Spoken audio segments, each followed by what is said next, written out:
there is a long-standing history among the tribes here of our elders that seems to exist a little bit of something there.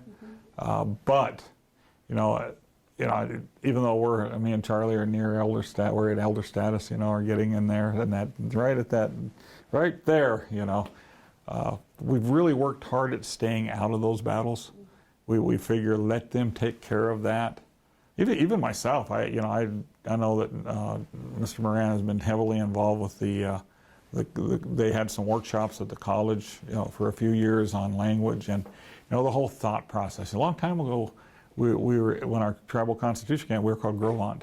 We weren't Hidatsa, and so, but they were supposed to be Hidatsa, and so that came out that way.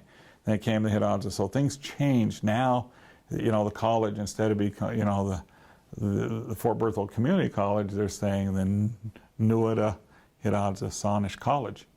And, people are starting to call themselves by what they are, Sanish, Nuada, Hidatsa, and that's a good thing. Even the new language books and guides that they came out with are kind of interesting, because that's a whole change, because if you look at the way it's written now, we've always looked at it, Hidatsa, H-I-D-A-T-S-A. Well, if you look at it now, it says H-I-R-A-A-C-A, and, a normal person, if you didn't know that particular alphabet process, would say Haraka, and to change my thought process, where I've only known Hidatsa, it takes time to process that for people. So, but our kids know it, and so by the time they get done with, 5th grade, 6th grade, 7th grade, get up here, it's just the way it is, and so they'll write it H-I-R-A-A-C-A, whereas old timers will write H-I-D-A-T-S-A, and so, but that's a good thing too, because then they're looking at how that's promoted as well, and so they're learning from that book and those guides, and they're going to be our next generation of leaders anyway, and so the more knowledge base they have to promote that, then the better it is for all of us. But for a lot of people, and I don't speak for elders in any form or fashion, I'm just getting into that group, those other kind of arguments over, which language should be taught, what shouldn't be taught. If I had the opportunity, I would have had Sanish language taught here many years ago. And we did, but it's always predicated on, can you find an instructor? Can you find someone who's willing to actually come in? It's just because you're a language teacher or a language speaker doesn't make you a language teacher, because there are all the things to make that classroom go so successfully. That's that building relationships. It's understanding kids. It's understanding that there's also things that you have to do as a teacher, such as lesson plans, grades, how do you assess things, and realizing that and that's where we struggle a lot with language teaching and people that want to be language teachers.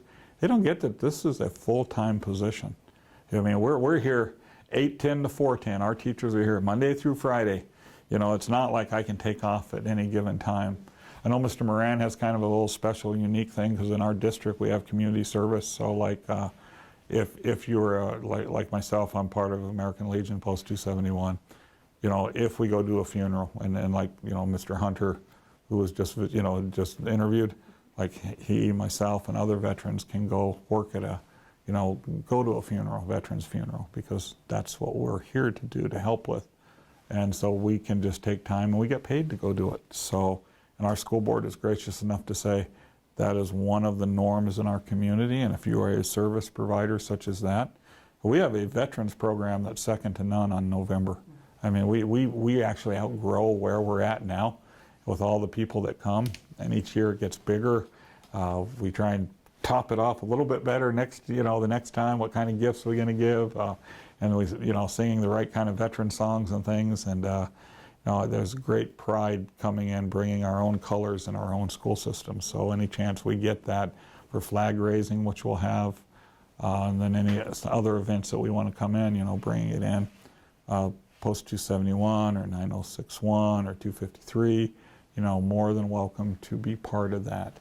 And that our students understand, that veterans are treated specially in this sense, especially in this district and community in our reservation, because they put their lives on the line for everyone else, so that we can go to McDonald's, so we can go to a movie, we can go to the mall.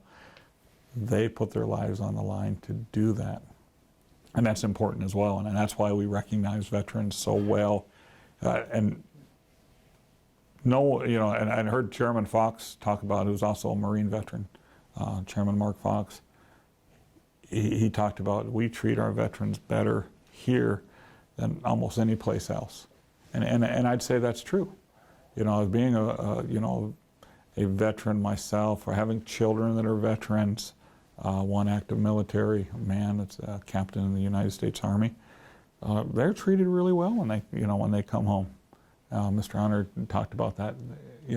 One of those kind of things, one of those ceremonies when you come back home safely from war, and how the community comes together to welcome you home. What an event! It is a beautiful event to have, and it's because of that, putting their life on the line for that. And we have lots of veterans. I know we have a veteran hiring policy within the school district. I wish I had more veterans that would work here. Sometimes it's tough to work with kids, though. Tough to work with kids.